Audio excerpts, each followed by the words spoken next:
of more significance, in my opinion, than that you crashed a car because you were driving over your head, is whether you lied about it or not. Okay.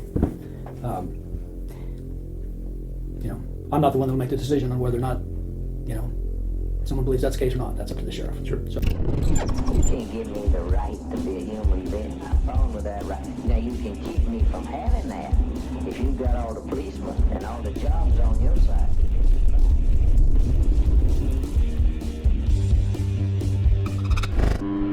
This video is the audio from an interview conducted by the Spokane County Sheriff's Department as part of an internal investigation on Deputy Chad Gorton, who wrecked his patrol car while driving it off-duty on Easter of 2018. I've done 3 updates to this saga starting about a year ago. Deputy Gorton has again come to my attention, this time because of domestic violence allegations against him and his now ex-wife. So I'm combining this story and the new allegations in a 3-part series. I now have all of the records I need to present this story on this dangerous order follower and the culture of corruption Sheriff OZzie Knezovich allows for his gang of statute enforcers. He claims to have high standards, but listen to this 3-part series and decide for yourself if OZzie has the high standards for his deputies that he claims he does when addressing the public. As always, links to my sources as well as my previous 3 videos on this deputy are in the description. Don't forget to hit the like button, share this video on all your social media platforms, subscribe, and of course leave me a comment with your thoughts on this interview. Sergeant Tim Hines with the Spokane County Sheriff's Office of Professional Standards. It is April 25th at 15:35 hours. This is the date and time set for an administrative interview with Deputy Chad Gorton regarding IA investigation number 2018-0014. Also present in the Sheriff's Small Conference Room is Deputy Gorton and Deputy Sheriff's Association Representative Greg Lance. Deputy Gorton, for the record, I want to inform you that this interview is being audio and video recorded and to remind you that you have previously been served with your administrative rights and responsibilities. As a reminder, you must truthfully and fully answer all questions which are directly, narrowly, and specifically related to the performance of your official duties and or your on-duty or off-duty conduct pursuant to Sheriff's Policy 340.2 and 340.3.2. Refusal or failure to do so may result in subsequent disciplinary action up to and including termination. Do you have any questions about your rights and responsibilities? No.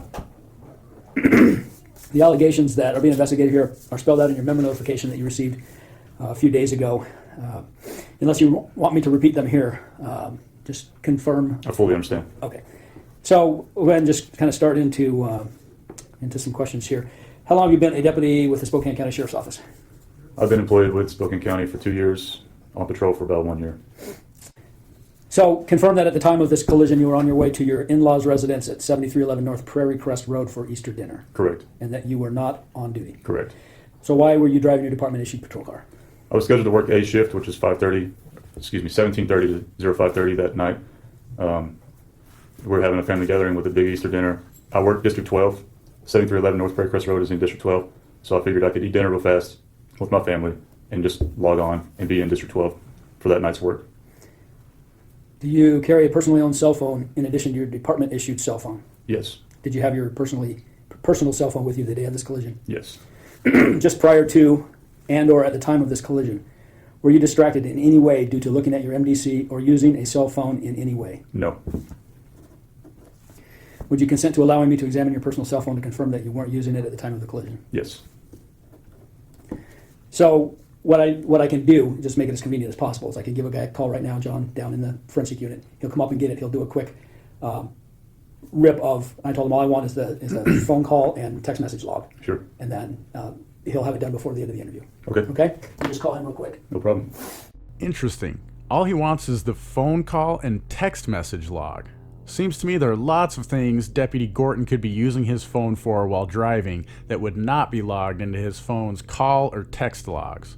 What do you want to bet? If Deputy Gorton wasn't protected by the Thin Blue Line Brotherhood, his phone would be searched for any logs on any app or program to see if he was really using his phone when he wrecked his car. This search they're conducting is very superficial and just a show. We all know texting and phone calls are probably a couple of the least common uses of smartphones these days. We rarely use our phones for calling, and lots of the time when texting, people use something other than the standard messaging app. So were you in the valley on your way to your in-laws' house? Correct. So you left from your house? Right. Can you describe the exact route that you took?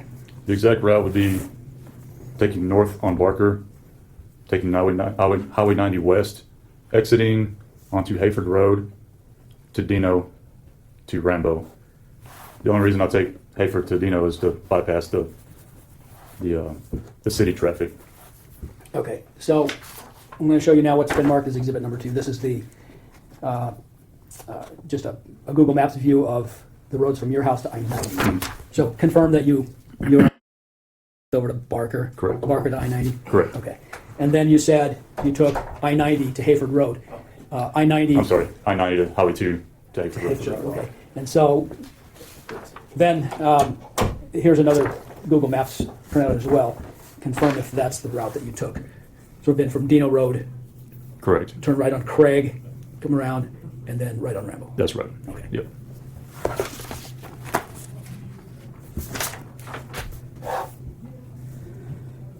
Did you stop anywhere along the way for any reason other than stop signs or traffic lights? No. Was dinner scheduled for a particular time that day? Not particularly. I believe you put in your administrative report that you were late. Right.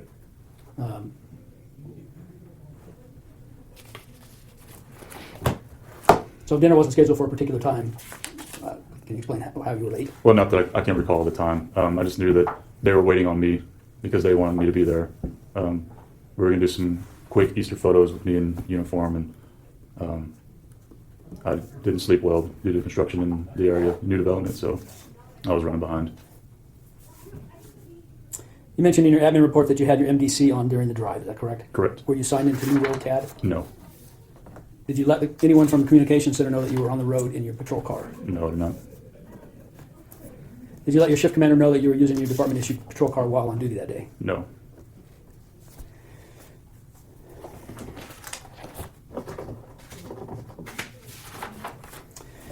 According to your admin report, as you approached Dino Road heading west, you increased your speed to 60 to 70 miles per hour. Can you be more specific about where you were when you increased your speed to 60 or 70 miles an hour using exhibit number 3? I don't totally recall. I mean, I just know that once I got on Dino, I increased my speed. There's open roads, nobody around. Okay, because your report's a little unclear. It says as you approached Dino Road west. I couldn't really tell if you were still approaching the road somewhere that you sped up, or if it was after you turned onto Dino Road. As I was on Dino Road. So after you turned onto Dino from Hayford is where you sped up. Correct. Prior to that point where you sped up, were you driving the speed limit or reasonably close to the speed limit prior to that point? I can pretty much confirm I was pretty close to speed limit on Hayford, but I do know that I did exceed the speed. Okay, how about on Highway 2? No, I was pretty close to speed limit there. What's the speed limit on Highway 2? Highway 2 would be, well, it varies, so it's 45, it's 55 and 45 in some areas. I can't recall the exact spots. Well, were you at or close to the speed limit on I-90? Yes, close to it. Barker Road? Yes. 15th? Second? 15th. Yes. Okay. So from the time you left your house to the time you got to Dino and Hayford, you were observing or close to the speed limit. Yes. And I'm not trying to be overly picky or anything here, but were you keeping up with traffic? Were you passing people? How close to the speed limit were you? On the highway, I would admit that I was probably going 5 to 10 miles an hour over speed limit. Just a general speed that it's usually drove. Yeah, it's like nobody out there drives the speed limit anymore but me. Yeah. Your admin report says, quote, I was driving approximately 60 to 70 miles per hour, as I don't recall looking at the speedometer, but being more aware of my surroundings. Can you tell me what you mean by that? Because I don't understand that. It's just open road, county road on Dino and Craig. It's just a 2-lane, and so I just watch for any cars or any pedestrians. Just being more aware of the surroundings rather than my dash. Okay. So if you weren't looking at your speedometer, how do you know that you were going between 60 and 70 as opposed to, say, between 70 and 80 or 80 and 90? I can't say the exact speed, but I do know based on prior speed, I'd say 60 to 70, or, it could be 70, but I know I wasn't going like 100. I know that. Okay. So when you're driving out on patrol or your own car or whatever, what's your practice for speed checking for? Keeping an eye on whether you're going the speed limit? I'd usually glance down every so often. Okay. So you didn't do that the day of the collision here? I did, but I don't recall the exact speed. Okay. That's what I'm saying. And I'm not asking for exact. I'm just asking Okay. for about. Okay, it'd be probably close to 70. Okay. And just confirm again that prior to the collision, when you were driving on Dino Road and Craig Road and Rambo Road, you knew what the speed limit was on those roads? Yes. And that is what? On Dino, I believe it is 50. I can't recall exactly. I don't drive it all the time. How about Craig or Rambo? Craig, I think, is about the same. Rambo, I believe, is 45. Because I lived with my in-laws for 18 months while in process with the sheriff's office, so I do know that Rambo is 45. Okay. So when driving a sheriff's office vehicle off duty, are you not required to obey the traffic laws, including the speed limits? Yes, you are. All right, so what I'm going to do now is show you what is designated exhibit number 4. This is a satellite view of the section of Rambo Road where this collision occurred.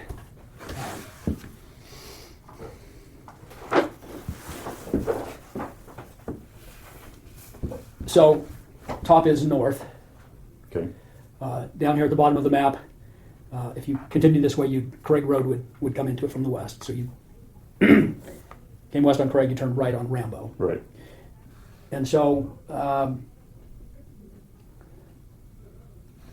you have Brown Hollow Lane, which is the area approximately where tire marks began to appear on the road. And then the final resting place of your car was down here, kind of where the shadow of these trees are. Okay? Is that I recall. look familiar? And I'm Yes, just saying, sure. does this look familiar? Yes, it does. And you've traveled Craig Road before, or Rambo Road before, so you're familiar? Right. Very familiar with it. Okay. And so you told Sergeant Solis and mentioned in your admin report that as you were northbound about the apex of the road. Mhm. So I'm not sure you're using the word apex the same way I use it. Maybe not. The apex is halfway around the arc. Right. So are you talking about when you first began into the turn? No, my description of the apex would be at the peak of the curve, so similar to yours. And I remember, being right here when I lost control. So. Okay, so, and we're not out there, we're just looking at a map Sure. or a picture. And I'm not trying to, I want you to say something, I'm not trying to make you commit to something that's, not accurate. But if you can recall, based on this, can you show me on this picture where you were in your car when you noticed the deer? I mean, you said a deer or 3 deer Yeah. walked out onto the road. I know that as soon as I rounded the corner and there was some trees with a little slight hill, they jumped out right there. So I'm assuming that it would be right here, by these trees here. Okay. Because I don't remember. That's where that you're saying house. that's where your car was when you saw that? Right. As far as I can recall. Okay. So again, I can tell you, having been out there, that right about where the word Rambo Road is here on the map, that's where you came to rest. Okay. So. I know that because I drove there the past 2 nights, to recall, as soon as you go down the hill, as soon as you're going down a hill and it turns to the right, there's a hill to the right with some trees where deer like to come down on the path. Okay. That's where I saw them. Okay. So I don't know if this is the correct photo. It is. Okay. But I do know that. I do know. Okay. So what I want to do now is move to the whiteboard up here. Okay. And again, this little spur you see up to the right there would be Brown Hollow Lane. Okay. And I don't want you to try to depict where along this section of road this occurred. But what I want you to do is use the eraser there. Mhm. And if you can recall, show me basically where your position on the road was, and then when you saw the deer, and according to your report, you jerked the wheel to the left slightly, and then subsequently lost control of the vehicle. If you can recall, just demonstrate for us Sure. what your vehicle did. Okay. So I'm driving northbound on Rambo. As soon as there's the hill and you're going downhill, I remember seeing approximately 3 deer pop out. It startled me, so I jerked the wheel to the right just a bit and I attempted to overcorrect ever so slightly. As soon as that happened, my left 2 wheels were in the center median, and there was a ton of sand on the road from the snow during the wintertime, from the county putting down sand. And so as I did, it just slid. I couldn't steer it at all. And then I remember an embankment or some kind of little rock or dirt hill, that's where I hit, and then I kind of lost consciousness then, and Okay. I don't remember after that. So just, you said left, you said right. When you saw the deer, you jerked the wheel to the left? I jerked the wheel slightly to the left because it started, it scared me. So I jerked away, and then I said, oh crap, I need to stay in my own lane. Well, my left tires were already in the sand in the middle of the median, and the car just slid. I couldn't. Okay, so it didn't spin around on the road or anything? No, sir. And what about the deer? What did they do? Oh, they didn't stick around. They left. Okay, you didn't hit them or anything, right? No.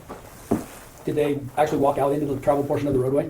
I remember them being on the painted line on the right-hand side, but I don't know if I don't think they were in the actual road, but it scared me, like I said.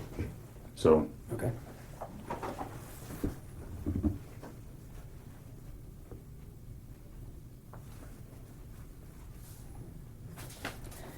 Your admin report indicates that you don't recall whether or not you were wearing your seatbelt at the time of the collision.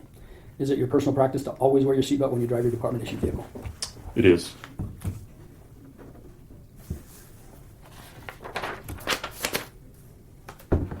Confirm that prior to the day of this collision, you knew what Sheriff's Office policy says about using seatbelts while driving department-owned vehicles. Correct.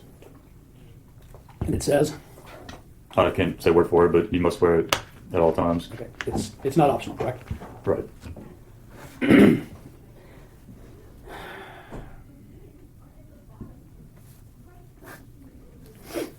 According to Detective Welton's collision investigation, there's conclusive evidence that at the time of the collision, you were not wearing your seatbelt. Can you tell me why you weren't wearing it that day? I can't say. I do remember seeing the lap band across my center section, but I do not recall actually taking it off during the collision. Like I said, I'm not saying I did wear it, but I don't remember taking it off at all. So I have no. And I really probably wouldn't expect you to after considering what just happened. Your primary objective at that point is get out of that car. Right. But again, you've told me that it's your personal practice to always wear your seatbelt. You know it's a policy to wear your seatbelt. Yet again, there's conclusive evidence from two different tests that tell us you weren't wearing it. Okay. And so my question is, if you can tell me, Sure. Why weren't you wearing it? I have no explanation for that. And again, you told me that once you left your house, got on the road, you didn't stop anywhere, so you didn't stop and get out to get gas or anything and Right. forget to put it back on. Right. There's times that when we're on patrol, when we're in slow areas, I would not wear it for officer safety issues. But like I said, I'm on a main road, and I have no excuse.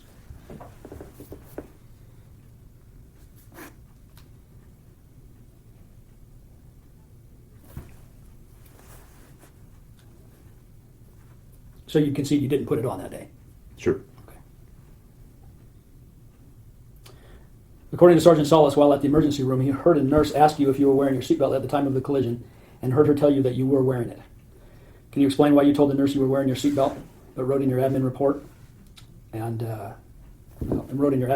that you didn't remember whether you were wearing it or not? Right. I think I was under the impression that I was pretty blessed to still be alive, and I couldn't imagine not surviving a rollover if I didn't wear my seatbelt. So I was under the impression that I was wearing it, but like I said, I don't recall taking off my seatbelt or putting it on that day. So. Okay, well, you understand that it appears that you told the nurse something that wasn't true. I'm just trying to understand why you did that. I don't know. I was in a major accident. I was shooken up. I don't remember any conversations with the nurse or Sergeant Solis. They said I had minor. So, you wrote in your admin report, quote, "I cannot recall if I was applying excessive pressure on the brakes or not, as I know it is near impossible to steer while the brakes are locked up," unquote. Right. Are you familiar with how anti-lock brakes work? I am somewhat. Are you aware that your patrol car is equipped with four-wheel anti-lock brakes? Yes. Are you not aware that anti-lock brakes actually prevent the brakes from locking up, which in turn allows you to continue to steer while braking hard? Right. But I do know during EBOT training that the Crown Vics are horrible at steering while applying the brakes. So that was based upon my training. Okay. But you understand how they work and that Yes, sir. it's better than not having them? Definitely.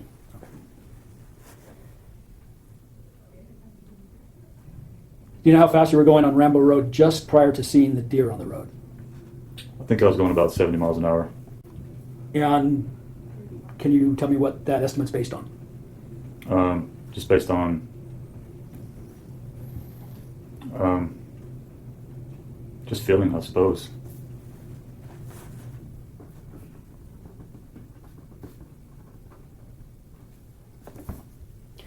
Have you heard what Detective Welton's collision investigation revealed about your vehicle speed at the time of the collision? No. According to his calculations, your vehicle speed at the point where the tires began leaving visible critical speed scuff on the roadway was 90 miles per hour. So, do you think you would be able to tell the difference between 70 miles an hour and 90 miles an hour? Yes. Yeah. Okay. So, there's incontrovertible proof from a reconstructionist's collision investigation that it was minimum of 90 miles an hour when you lost control. I'm not saying anybody's lying, but I don't think it was that fast at all. Okay. Well, I can tell you nobody's lying, Okay. and the figures are good. So regardless of whether you knew exactly how fast you were going at the time, is it fair to say you knew you were traveling well in excess of the speed limit? Yes. And would you also concede that the speed you were traveling was too fast for that section of road and the conditions at the time? Probably.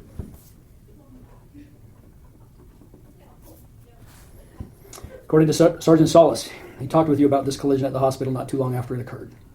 He said he asked you how fast you were going at the time of the collision, and you told him you thought you were going about 45 miles an hour. In your administrative report, you indicated that you were traveling about 60 to 70 miles per hour at the time of the collision. And based on Detective Welton's collision investigation, as well as what you wrote in your administrative report, it would appear that your answer to Sergeant Solis' question about your speed was a false or misleading statement. Okay. Like I said, I don't lie to anybody. I don't like lying to anybody. I just do not recall speaking with Sergeant Solis or anybody about the accident.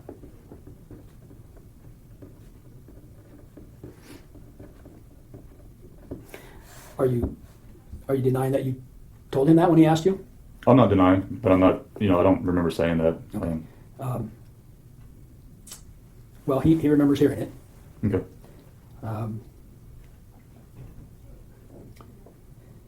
You mentioned earlier that you had.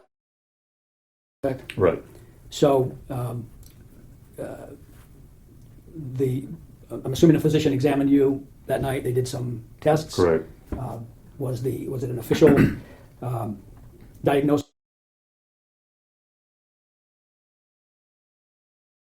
As they said, nothing major showed.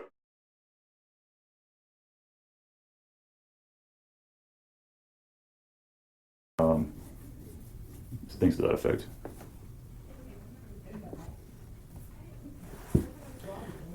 If it became necessary, would you sign a waiver for us to obtain your medical report from that visit so that we can see what the doctor said? Sure. This is a standard authorization for release of information. I don't have it all filled out, but basically I'd like for you to sign it. I'd give it to Sacred Heart Hospital, and they would provide the record. So you've probably had other people sign these, so you're familiar with the form? Okay? Right. All right, so if you want to go ahead and just glance through that and then sign and date it. So just want me to sign down here, you don't want to do it? Yeah, fill in whatever's appropriate there. Again, I'm sure you've filled them out more frequently than I have in the last 10 years. Yeah. So when you talked to Sergeant Salsa at the hospital, he basically asked you, what happened, and you kind of just gave him kind of a Reader's Digest version of what you've described here today and what you described in your admin report. You told him that right after the collision while you were at the hospital. You told him, you were going to the Easter dinner, what road you were traveling on, that, you remembered speeding up at a particular point, you remembered seeing the deer and taking evasive action and so forth. Several days later, I sent you a notice and had you write an admin report. You went into even more detail in your report as far as to what happened, including that you remembered where you were going, where you were coming from, which road you took, approximately how fast you thought you were going, seeing the deer on the road, taking evasive action, losing control of the vehicle, hitting a dirt embankment, hitting your head on the door, blacking out temporarily, being semi-alert when your vehicle was rolling over, kicking your door open, standing next to your car, and calling dispatch on your cell phone. Correct? Correct. But you can't remember talking to Sergeant Solis at the hospital or wearing your seatbelt. Right. Okay. Can you understand how that might look like selective memory? I could see that. Okay. Because that's what it looks like. But I was also in a major collision. I understand. Yeah. Okay. I guess what my next question obviously then would be maybe you can't explain. I guess it'd be too much to ask to explain exactly, why you remembered so many details about this, but two details, one that happened before the collision and one after that you wouldn't remember just those pieces? I can't explain. I mean, I don't remember a lot of things. I don't remember what I ate that day. I don't know what I did before that accident. Okay, so did you intentionally tell Sergeant Solis anything that wasn't true? No, not at all. Have you written anything in your admin report that isn't true? Negative. Let me qualify that. Did you intentionally write something in your admin report that wasn't true? No. Did you intentionally tell anybody at the hospital something that wasn't true? No. Have you told me anything today, anything intentionally that's not true? No.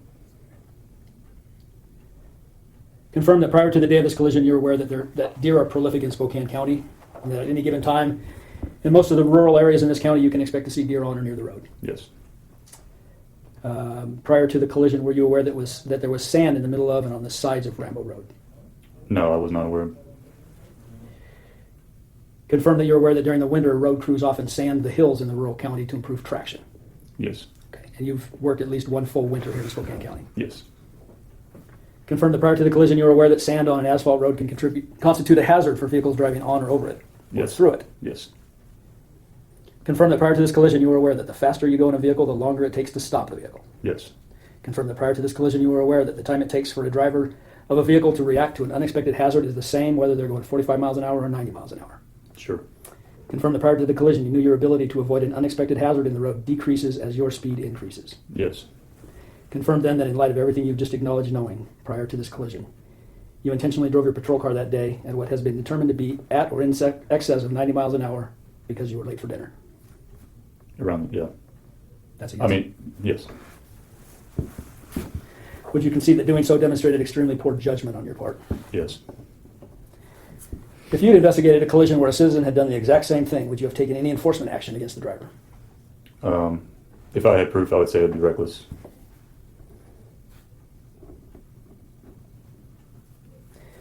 Is there any reason why a reasonable police officer looking at this wouldn't conclude that your conduct that day constituted reckless driving? No. All right, that went way faster than I thought. Okay. That's a good thing. Anything you want to add, or it's not really a point for you to ask questions, but No, I fully admit I take full consequences. okay. And I'll just reiterate. I won't say everybody crashes a car now and then, okay? But sometimes that happens. Of more significance, in my opinion, than that you crashed a car because you were driving over your head is whether you lied about it or not. Mm-hmm. Okay?